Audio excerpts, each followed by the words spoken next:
अब यवकृत समझ गया कि ऐसी दूरदर्शितापूर्ण बातें करने वाला कौन है। उसने अपनी भूल स्वीकार करते हुए अत्यंत नम्रतापूर्वक कहा, देवराज, मैं अपनी भूल समझ गया, आप मुझे क्षमा करें। नमस्कार मित्रों, आज हम पौराणिक प्रसंग लेकर उपस्थित हैं। आज का प्रसंग है बिन गुरु मिले न ज्ञान।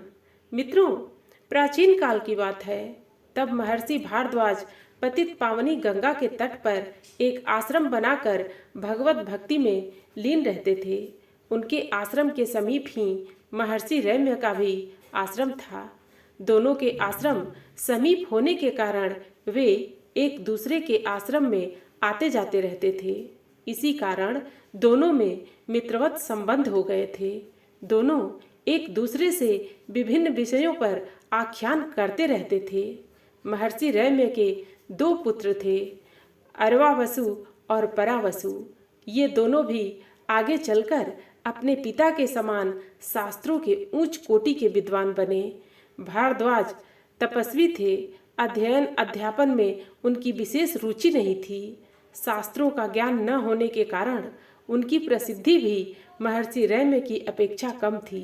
उनका एक ही पुत्र था जिसका नाम था यवकृत। अपने पिता की भांति यवकृत भी अध्ययन से अलग रहा, किंतु अपने पिता की समाज द्वारा उपेक्षा और रम्य तथा उनके पुत्रों का सम्मान देखकर उसे बहुत दुख होता था। समाज की यह उपेक्षा जब उससे अधिक सहन न हो पाई तो अंततः उसने भी वैदिक ज्ञान प्राप्त करने का निश्चय कर लिया। यवकृत गहन वन में पहुंचा और धूनी जमाकर अग्नि में बैठकर कठोर तपस्या करने लगा। यवकृत का कठोर तप देखकर देवराज इंद्र उसके पास पहुँचे और उससे इतनी कठोर तपस्या करने का कारण पूछने लगे। तब यवकृत ने उन्हें बताया, गुरु के मुख से वेदों की संपूर्ण शिक्षा शीघ्र नहीं पाई जा सकती, अतः मैं तप के प्रभाव से ही संपूर्ण वेद शास्त्रों का ज्ञान प्राप्त करना चाहता हूँ। यह सुनकर इंद्र ने उसे समझाते हुए कहा, आपने विपरीत मार्ग पकड़ा है। आप पहले किसी अच्छे गुरु के पास जाकर अध्ययन कीजिए। इस प्रकार व्यर्थ आत्महत्या करने से क्या लाभ है।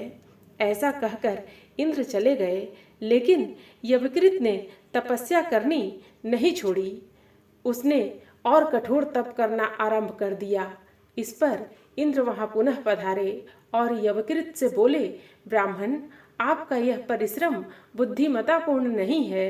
किसी गुरु से पढ़े बिना विद्या प्राप्त भी हो जाती है तो वह सफल नहीं होती, अतः आप अपना यह दुराग्रह त्याग दें। इंद्र यह आदेश देकर चले गए, लेकिन यवकृत ने भी मन में निश्चय कर लिया था कि वह अपनी तपस्या स्थगित नहीं करेगा। तब उसने अपने अंग प्रत्यंग काटकर अग्नि में हवन देने का निश्चय कर लिया। देवराज इंद्र ने जब यह जाना तो वे एक अत्यंत वृद्ध रोगी ब्राह्मण का वेश धारण कर वहां पहुँचे, जहां प्रतिदिन गंगा में खड़ा होकर यवकृत तपस्या किया करता था। वे प्रत्येक दिन वहां जाकर गंगा में बालू डालने लगे। नियमानुसार एक दिन जब यवकृत वहां पहुंचा तो उसने एक कृशकाय बूढ़े ब्राह्मण को गंगा में बालू डालते देखा तो उससे पूछ लिया, हे विप्रवर, यह आप क्या कर रहे हैं। इस पर बूढ़े ब्राह्मण बने इंद्र ने उत्तर दिया, लोगों को यहाँ से गंगा पार जाने में बहुत कष्ट होता है, अतः मैं उन लोगों की भलाई के लिए यहाँ पर सेतु पुल बांध देना चाहता हूँ। इस पर यवकृत ने उस ब्राह्मण को समझाते हुए कहा, हे विप्रवर, आप गंगा के इस महाप्रवाह को बालू से किसी प्रकार नहीं बांध सकते, अतः इस असंभव कार्य को छोड़कर जो कोई दूसरा सुगम उपाय हो सके उसे प्रयोग में लाइए। तब इंद्र ने उससे कहा, आप जिस प्रकार तपस्या करके वैदिक ज्ञान प्राप्त करना चाहते हैं वैसे ही मैं भी यह कार्य कर रहा हूँ। यदि आप इस असाध्य को साध्य कर सकेंगे तो मैं क्यों नहीं कर सकूंगा। अब यवकृत समझ गया कि ऐसी दूरदर्शितापूर्ण बातें करने वाला कौन है। उसने अपनी भूल स्वीकार करते हुए अत्यंत नम्रतापूर्वक कहा, देवराज, मैं अपनी भूल समझ गया, आप मुझे क्षमा करें। मैं समझ गया हूँ कि विद्या किसी योग्य गुरु से अध्ययन करने के पश्चात ही मिलती है और कोई भी कार्य उचित साधन से ही संपन्न होता है। मित्रों, कहानी आपको कैसी लगी? आप अपने कमेंट्स के द्वारा अवश्य बताना। कहानी पसंद आने पर वीडियो को लाइक और शेयर करना। ऐसी और कहानियाँ सुनने के लिए हमारे चैनल को सब्सक्राइब कर लेना। धन्यवाद।